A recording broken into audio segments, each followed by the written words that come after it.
محفل میلاد النبی صلی اللہ علیہ وسلم کی حقیقت کیا ہے، ضرورت کیا ہے اور تقاضے کیا ہیں، اس حوالے سے کچھ گزارشات عنوان گفتگو رہیں گی۔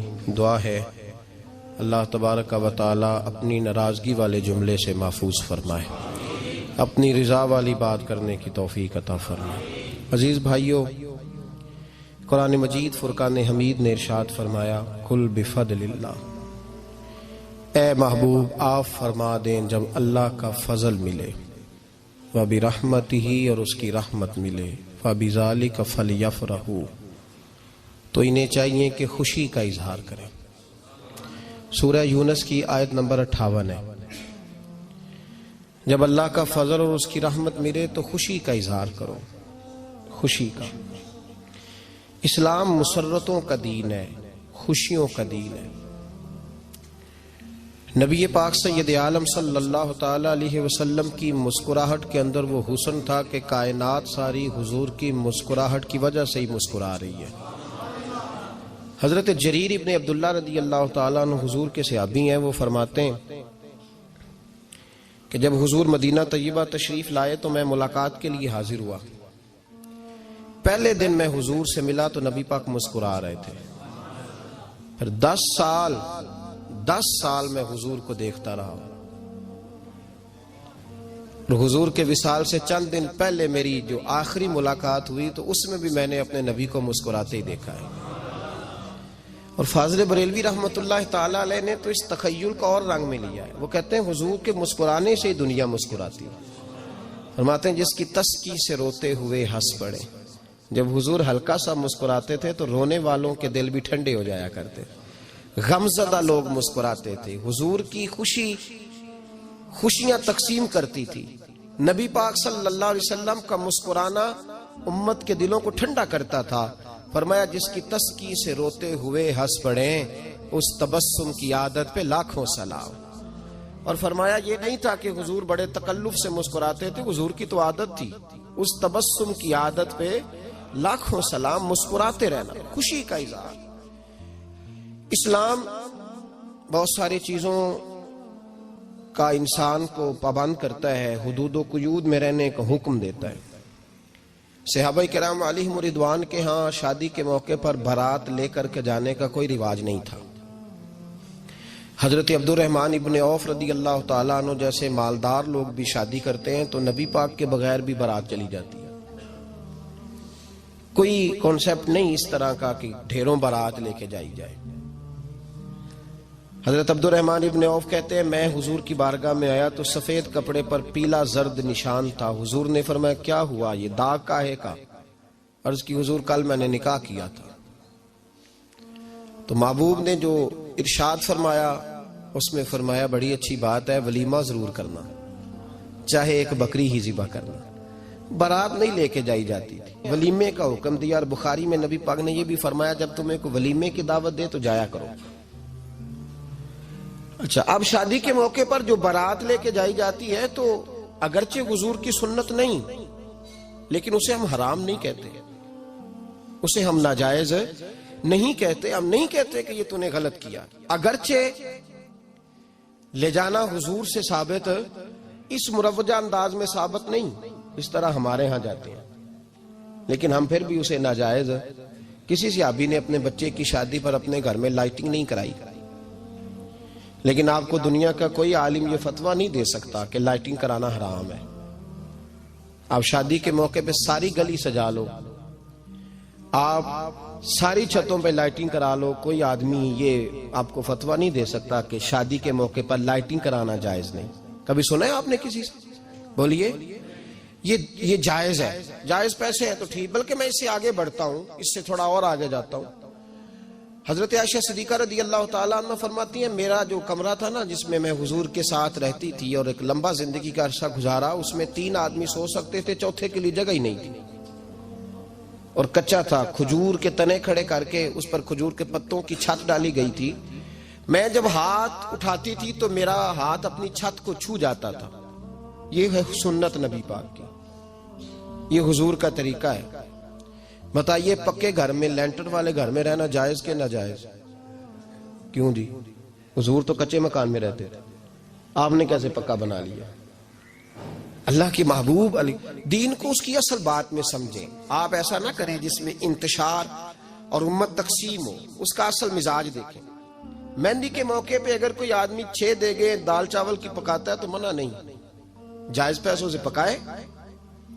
انہیں لائٹنگ لگوائی، کوئی منع نہیں. سارے محلے کو کھانا کھلایا، کوئی منع نہیں. بلکہ نبی پاک نے فرمایا بہترین مسلمان ہی وہ ہے جو سلام پہلے لے اور روٹی زیادہ کھلائے، تو بہترین مسلمان ہے.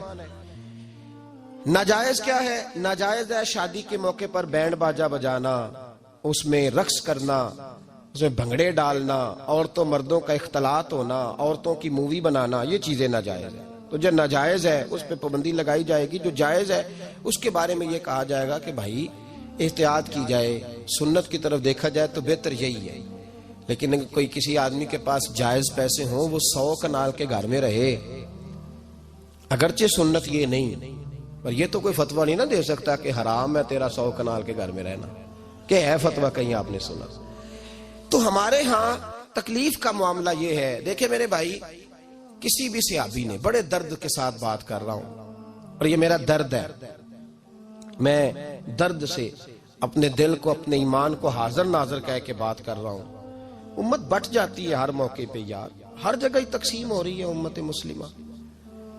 ہر روز کچھ نہ کچھ فتوے ایسے مل جاتے ہیں جس میں دراڑیں پڑتی ہیں. کسی صحابی نے کسی مسجد کے اندر اشتہار چھپوا کے، اعلان کرا کے درس قرآن کرایا ہے کبھی؟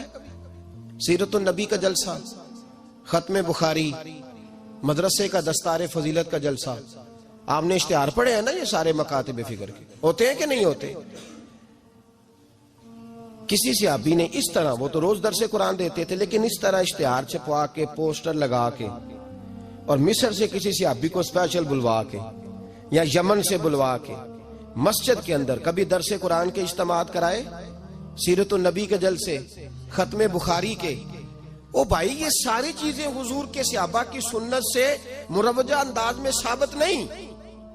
مجھے بتا میرے بھائی، میں درد کے ساتھ تجھ سے سوال کرتا ہوں کہ سیرت النبی کے جلسے میں تو پشاور سے مولانا بلائے، پنڈی سے بلائے، تو گجرات اور کراچی سے لوگوں کو بلا کر کے اگر سیرت کا جلسہ کرائے، اور تو اس میں ایک آدمی کو کراچی سے بلوایا جا رہا ہے تو تو نے اس کو 20,000 کی ٹکٹ بھی دی، اور اشتہار پہ بھی جلسے پہ خرچ ہوا، پھر لنگر بھی پکا، کھانا بھی تو نے کھلایا، نہ تجھے کوئی بیوہ یاد آئی، نہ تجھے کوئی مسکین یاد آیا، نہ تجھے کوئی غریب یاد آیا. حالانکہ کہنا چاہیے تھا نا یہ جو ₹1,00,000 لگ رہا ہے کسی بیوہ کی خدمت کر دینی چاہیے، یتیم کو دے دینا چاہیے. درد کے ساتھ بات کر. سوال میرا یہ ہے کہ وہی کام جو سیرت کے جلسے میں ہوتے ہیں، پہلے تلاوت ہوتی ہے، پھر نعت ہوتی ہے، پھر کسی عالم کا بیان ہوتا ہے، وہی کام صرف نام بدل کے کیا جائے، عید میلاد النبی نام رکھا جائے صلی اللہ علیہ وسلم. یہ میں آپ کے ذہنوں پہ دستک دے رہا ہوں، تقریر نہیں کر رہا، صرف دستک دے رہا. او بھائی دیکھو، ایک آدمی وہی کام نام بدل کے کرے تو جائز ہے، اور اگر اس میں نبی پاک کے میلاد کا نام رکھ لیا جائے یا نعت کا نام رکھ لیا جائے تو پھر مجھے اجازت دے میں تجھ سے سوال کروں کہ صرف تجھے حضور کی تعریف پوری لگتی ہے؟ پھر مجھے اجازت دے کہ میں تجھ سے پوچھوں کہ صرف تجھے نعت اچھی نہیں لگتی؟ پھر مجھے اجازت دے کہ میں تجھ سے پوچھوں کہ تجھے صرف رسول اللہ کے قصیدے اچھے نہیں لگتے؟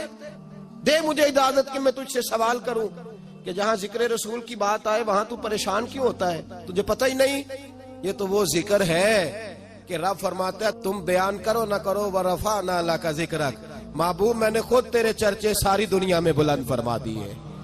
اور نبی پاک نے پوچھا حضرت جبریل سے کہ چل جبریل تو بتا میری امت کو پتہ چلے رب نے میرا ذکر کیسے بلند کیا ہے. تو جناب جبریل کہنے لگے محبوبہ رب فرماتا ہے میرے نبی سے کہہ دے جہاں جہاں تیرے رب کا ذکر ہوگا وہاں وہاں تیرا بھی ذکر ہوتا رہے گا. یہ تو محتاج ہی نہیں کسی کا. اتنی جلدی لوگ بپھرتے ہیں. اللہ فرماتا ہے قل بفضل اللہ وبرحمتہ فبذلک فلیفرحوا. محبوب ان سے کہہ دو جب اللہ کا فضل ملے، جب اللہ کی رحمت ملے تو خوشی مناؤ. تیرا نہیں مجھے پتا، مجھے تیرا نہیں پتا، لیکن مجھ سے اگر تو پوچھے تو کائنات میں رب کا سب سے بڑا فضل بھی محمد مصطفیٰ ہی ہے، اور سب سے بڑی رحمت بھی محمد مصطفیٰ ہی ہے۔ وہ دو عالم کی رحمت تھے، وہ جہاں چاہتے وہیں رہتے، یہ تو ان کی مہربانی ہے کہ یہ عالم پسند آیا۔ رب کریم نے تجھے آنکھ دی، دنیا دیکھی تو نے، رب کریم نے تجھے قوت دی، تو نے دنیا گھومی، اور پھر رب نے تجھے بیٹے دیے تو میٹھا میوہ، اور بیٹیاں دی تو تیرے لیے باعث کرم، تیری چھاتی پہ بچے چڑھے تو تو نے کہا سب سے بڑی نعمت یہی ہے۔ کہ مالک کہتا ہے تو میرا بندہ تھا، میں نے دینا ہی تھا، اس نے دیا، احسان نہیں جتلایا، لیکن جب اپنا نبی دیا تو کہا میں نے بڑا احسان کیا تم پہ۔ لَقَدْ مَنَّ اللَّهُ عَلَى الْمُؤْمِنِينَ إِذْ بَعَثَ فِيهِمْ رَسُولًا، میں نے تم پر احسان کیا ہے۔ کون دیتا ہے کسی کو محبوب اپنا؟ نہ جانے رب نے یہ کیسے گوارا کیا۔ لَقَدْ مَنَّ اللَّهُ عَلَى الْمُؤْمِنِينَ إِذْ بَعَثَ فِيهِمْ رَسُولًا، اتنا بڑا فضل، اتنا بڑا فضل، فضل بھی حضور۔ اور جب بات رحمت کی آئی تو فرمایا مومنوں صرف تمہیں ہی نہیں، عیسائیوں، یہودیوں، سکھوں، دنیا میں جتنی مخلوق ہے، حتیٰ کہ جانور بھی، حتیٰ کہ چونٹیاں، نباتات، جمادات، ہر چیز، یا اللہ تو نے کیا دیا؟ فرمایا وما ارسلناک الا رحمتا للعالمین، میں جس کا رب ہوں ان سب کے لیے میں نے اپنے نبی کو رحمت بنا کے بھیج دیا ہے۔ بیٹے کے آنے پہ تو مٹھائی بانٹتا ہے، میلاد والے دن تو لائٹیں بند کر لیتا ہے، بیٹے کے آنے پر تو حلوائی بٹھاتا ہے، اور نبی پاک کے نام کی لائٹیں لگی ہوں تو پریشان ہوتا ہے۔ ہم سے کبھی پوچھ، تجھے بتائیں بس نہیں چلتا، ورنہ تاڑے توڑ کے چھتوں پہ لگا دیں۔ بس نہیں چلتا، فرشتوں کو بھی کہیں آؤ ہمارے ساتھ شامل ہو جاؤ، آمد مصطفیٰ مرحبا مرحبا کا نعرہ لگانا ہے، ہمارا بس نہیں چلتا، ورنہ دنیا کی ساری نعمتیں بچھا دیں اور لوگوں کو بتلائیں کہ اصل تو خوشی منانے کا دن ہی آج ہے، جب اللہ نے ہمیں اپنا پیارا رسول عطا فرمایا ہے۔ اور ہمارے امام، تو کہتا ہے میلاد نہ کر، ہمارے امام نے تو کہا حشر تک ڈالیں گے ہم، حشر تک، یہ 2-4 دن کا تو پروگرام ہی نہیں ہمارا، حشر تک ڈالیں گے ہم پیدائش مولا کی دھوم، اور مثل فارس نجد کے کلے گراتے جائیں گے، خاک ہو جائیں عدو جل کر مگر ہم تو رضا، دم میں جب تک دم ہے ذکر ان کا سناتے جائیں گے۔ ہمارا تو 1-2 دن کا پروگرام ہی نہیں۔ اور پھر سنو کتنی بڑی نعمت ہے۔ حضرت عباس سے کسی نے کہا تھا اللہ کی سب سے بڑی نعمت، تو بخاری اٹھانا، فرمانے لگے محمد نعمت اللہ، بخاری ہے بخاری، فرمایا محمد اللہ کی سب سے بڑی نعمت ہے، صلی اللہ، یہ سب سے